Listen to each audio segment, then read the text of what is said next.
Damien and Lorri, there's been a lot of tellings of your story in all kinds of different media. Can you talk about what makes this film unique? For Lorri and I, this was the very first time that we ever got to participate in our own story. You know, there's been other documentaries, TV shows, books, countless magazine articles, but they were all about us. You know, we never got to actually take part in telling our own story, and this was the first time we ever got to do that, which made it extremely special to us. And we wanted it to, you know, we opened our lives up to Amy in a way that we hadn't done with anyone else before, just because we trusted her. You know, we would have never before let anyone else see inside our relationship that way, or read letters that we had written to each other. So this is far more personal to us than anything has been before, also.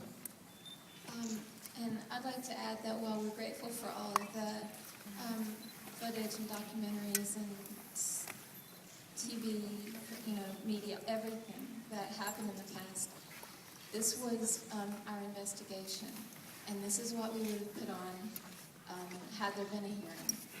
So this was to have the work that we had all done and we had all participated in shown in such a way that Fran and Pete had produced and Amy brought to film it's there now, and everyone can see what we worked on for so long.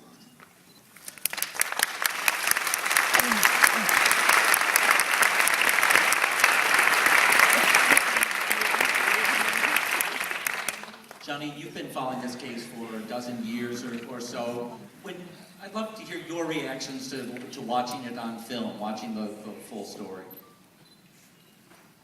Well, I mean, the first time that I saw this film, it was, I think the first thing that popped into my head was finally. Yeah. You know? Yeah. Just in terms of the truth, Mr. Closer stepped to the truth, and sort of the main truth being that it is very, very clear. These are three innocent men.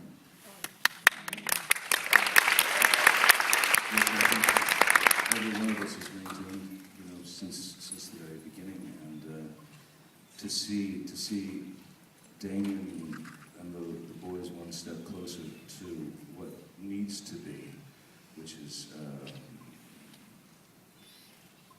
declaring their names and total exoneration, complete exoneration of these hideous crimes. So this is another step forward in that, and I'm very pleased to be a tiny little speck in this maelstrom.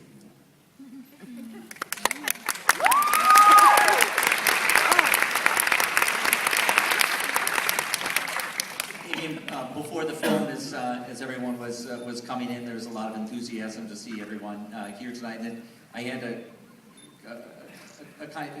made a juxtaposition in my head of footage I've seen of you 18 years ago, walking on a perp walk into the courthouse, and people screaming out, much worse things than they were screaming on the red carpet today. It was a strange juxtaposition.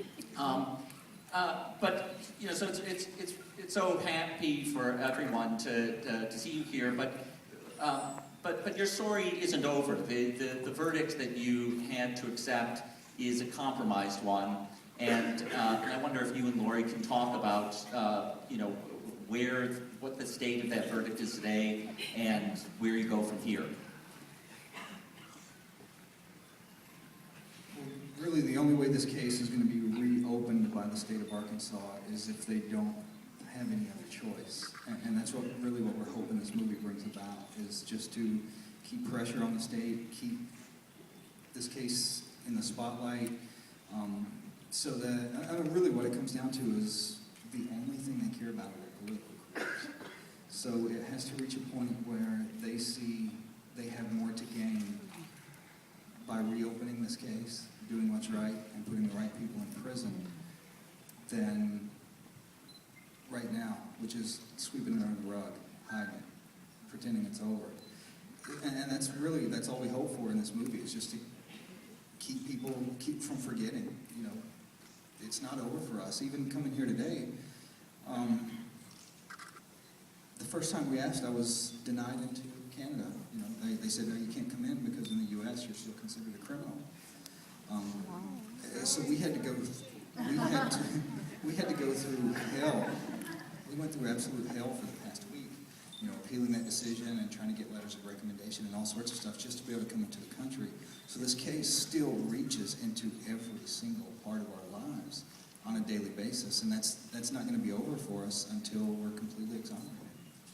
So if our film touched you today, please spread the word, because if we can hear your voices and people speak out, then it is going to bring pressure down on the state of Arkansas and hopefully affect the legal system in the United States from here on out.